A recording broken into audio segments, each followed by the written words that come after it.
riding story started before I can even remember. I grew up riding horses. I don't have a specific memory of me riding a horse for the first time. It's just something that's always been in my life. My siblings rode, my mom rode, or I guess my parents rode. So that's just something that I've always grown up doing. And I don't remember not liking horses. I've always loved horses. Although when I was 5 or 6, there was a situation with a horse. I actually have the story in another video. I'll link that down below, or you can find it in the top right corner, where this horse freaked out and I fell off and I got scratched up pretty good. It was just very terrifying, especially because I was so young, and I didn't ride for about 2 years. I liked horses, but they absolutely scared me. And so about probably 4th grade is when I really started getting, 3rd or 4th grade, I really started getting back into riding consistently. And I rode a family horse named Flicka, and I rode her for a while. She was just a family horse that everybody rode. And I don't really have any pictures of her, so I'm sorry about that. I don't have any pictures of me riding when I was younger, so once again, I'm sorry. Another incident happened when I was in 5th grade on Whoopi. Whoopi will come later. I'll talk about her more later. She was Whoopi's daughter. She was just coming back from an injury, and I decided to ride her bareback and lope her through a field, and she took off, and I bailed and hurt my foot really bad, and once again was scared of horses again. It didn't ride for a little bit. And then in 6th grade, I just started riding Flicka a ton, and then she died, and that was back in 2008. And that was completely heartbreaking. I remember just the day she was supposed to be put down. I just remember going to school and not even be able to function, and just being so sad and just heartbroken. But after that incident, I just really missed riding, so I started riding Whoopi. And she was 13 years old, but she was a lot for me. And so I just kind of rode her in a little area. And I honestly really only rode her bareback most of the time, at least in a bareback pad. I don't know why, because I still was very green. And I started getting into jumping a little bit. That's when I started jumping. And they were little jumps, but it was super exciting to me. And then Whoopi started rearing, and I stopped riding her because that was scary to me. I didn't know how to fix it. It was just all scary. So in 2009, once again, I just wanted a horse to ride. I finally got Jenny Lynn. And Jenny Lynn changed my life. She was not trained when I got her. She was a 12-year-old broodmare. She wasn't trained, and honestly, I was green and she was green, and it shouldn't have worked out, but it absolutely did work out. It's like the only time that this ever works out. But that is when my brother introduced me to Clinton Anderson, and he had these colt starting DVDs that I watched, and I started Jenny Lynn, and that's where I just love the process of training her. So that's where I really got into training horses. And so in May 2010, Jenny Lynn totally surprised us with a baby, and I named the baby Surprise, and that was super exciting to me. And so in winter of 2010, I started really getting into trick training, and I would do that with Jenny Lynn and Surprise. Surprise was still a baby, but the main trick was bowing for her, but Jenny Lynn, I really got into trick training, and she could bow and lie down, and there's so many tricks that she knew. And I got into natural horsemanship and riding bitless. So in 2011, I was given my first opportunity to ride/train a green horse. And this was super exciting to me. His name was Eclipse, and he taught me a lot, probably more than I taught him. But he ended up being an awesome horse, and he was only 4 years old. It was just awesome. And in the winter of 2011, that's where I started teaching Jenny Lynn to jump, and I started jumping more. She was awful at the beginning, and it wasn't her favorite thing in the world, but she did it for me. And then I started riding Whoopi again. I was still really afraid of her rearing, but I still started working with her, and I started working with any other horse that I could. I just wanted to train horses and work with horses. In spring of 2011, that's where I started teaching Whoopi to barrel race. And keep in mind, I knew nothing about teaching horse to barrel race, so she sucked and I sucked. And she should have never been as good as barrels as she was. Not saying she was good, but she got to where she was doing pretty decent, where she could run them. In summer of 2011, I finally learned how to fix Whoopi's rearing, and I got a lot more confident and started jumping a lot bigger. I just kept working with different horses. Whenever I had the chance, I would just work with any horse I could, whether that was my aunt's horse or whatever. In 2012, I started my second horse under saddle, and his name was Storm. He was such an awesome horse, just so willing, and was such a great horse to teach me what I was doing. Also, in 2012, I was a teacher from, I was a freshman then. A teacher was moving away and she gave me her horse, Chewy. And Chewy he was disrespectful, liked to kick, bite, riding him, trying to get on him, he tried to kick you. He was a mess. But by the end, for a while, he started just really getting to where he liked jumping and going on trail rides. And then after a long time, he started just getting to where he was bucking and kicking and just getting really bad. And so I just decided to retire him because he was pretty old, and I ended up giving him away to a good home. It really was a good home. I've kept in contact a little bit. And then that's when I started working with Ixion as well. He was another green horse that I worked with. Then in 2013, I was finally able to start Surprise under saddle. She was about 2.5 years old. I think I put about a month on her, and then I gave her a break until she was 3. At that point, my horse trading just took off. I was given another horse to restart under saddle, and I totally restarted her because she just was restarted, and she went from being awful to awesome, and so that honestly gave me a lot of confidence. And then at that time, I also was able to start another horse under saddle, and his name was Sparkle. And once again, he just taught me a lot, and that was super, super exciting to me. So after that, I started getting a bit more serious with Whoopi, with barrels, and I actually started bringing her to Barrel Club, and we were running 20s. So it's not like she was just amazing, but she did well. She really did. And then I got Weasley.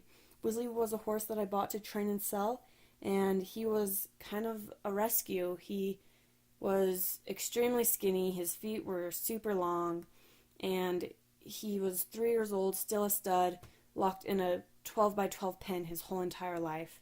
Just not in very good shape.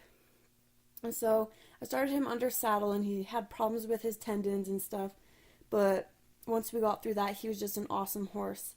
And then I was given Ebony to train, and she was crazy and completely untouchable. And that, I hated working with her because I just kind of felt like I wasn't gonna get her to where I needed to. But by the end, she ended up being more than what I could have asked, and her owner was very happy with her as well. And then I celebrated 4 years with Jenny Lynn, which was very exciting. I just only said that because I could share these photos that I love. But on March 2nd, which was my birthday of 2014, Weasley had to be put down because he had a hernia rupture.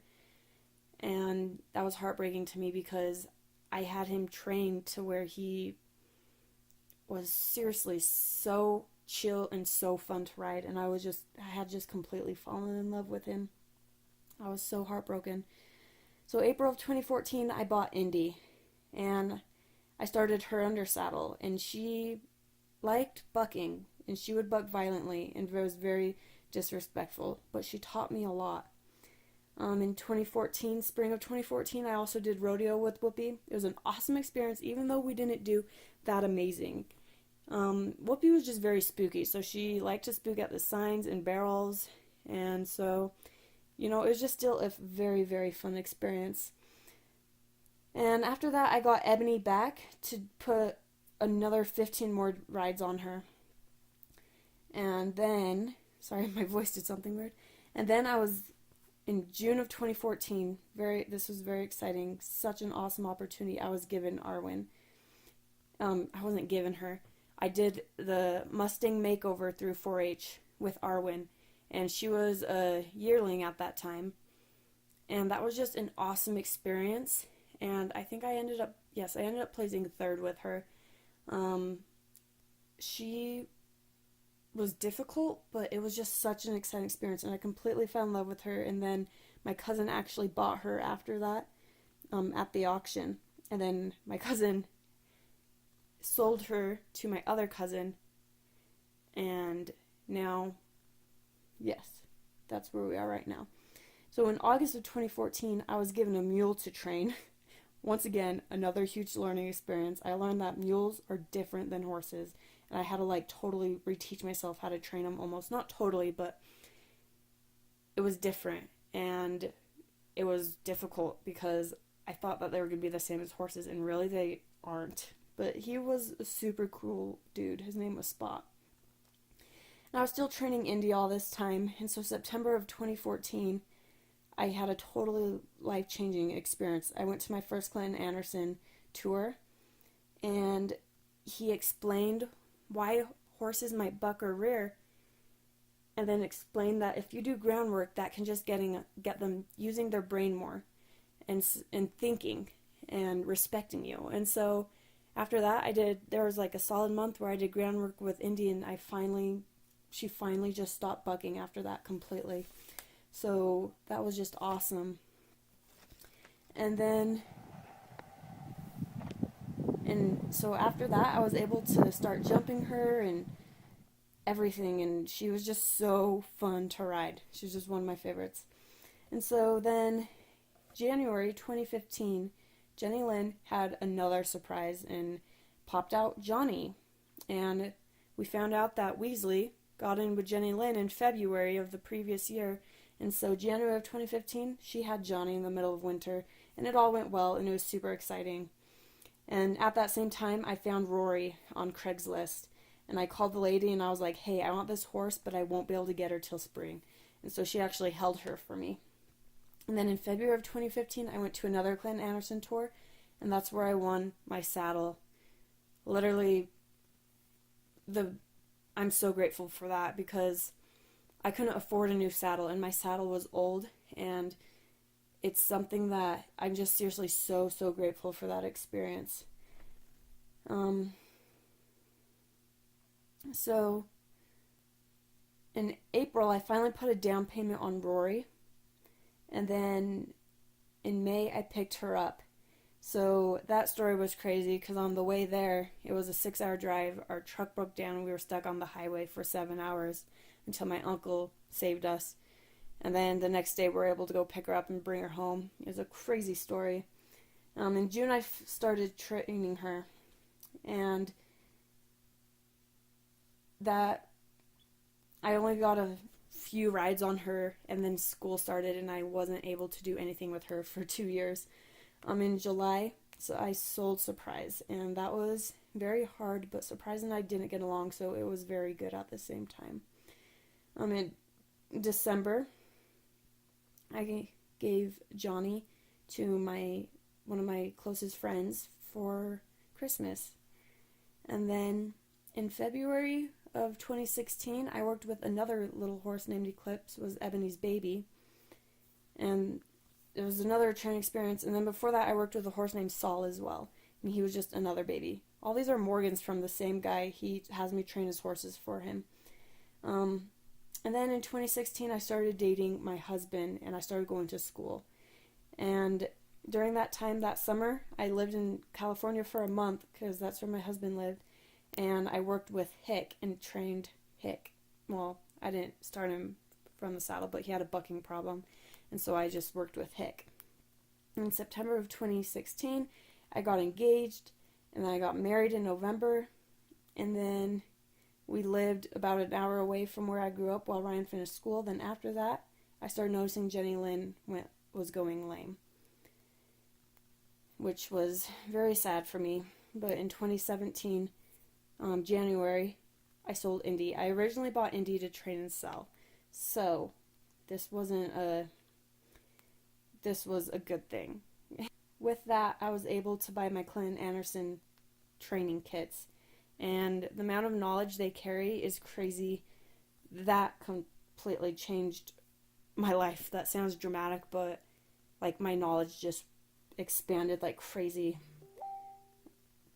In April of 2017, I completely restarted Rory. So it was about 2 years later, and I decided to just completely restart her. And then in July, I had to put Jenny Lynn down because she was permanently lame and in pain 24/7, and that was so hard and still is so hard for me. It's not easy. It sucks, honestly. But in July of 2017, Ryan graduated and we moved to California, which was huge, and that's where a lot of things took off. There, I was able to get Rory through the fundamentals and intermediate levels of training and partway through the advanced so far. In September of 2017, I bought Charlie, and links down below to his stuff. He's an awesome horse, off the track thoroughbred. And then I started also getting into eventing lessons with Rory and Whoopi. And this is kind of where I am right now. Rory is taking off and she's doing awesome. And we're just kind of going from here. And I'm currently trying to get Arwen to California as well. So we're hoping to have that happen next summer. And so that's my story right now, and I hope you guys enjoyed it. And didn't get too bored because there's a lot that kind of has gone on and a lot that I kind of had to get through. Don't forget to like this video, give it a thumbs up. I really would appreciate that. And don't forget to subscribe as well. Thank you guys so much. I love you all, and I'll see you next time. Bye-bye.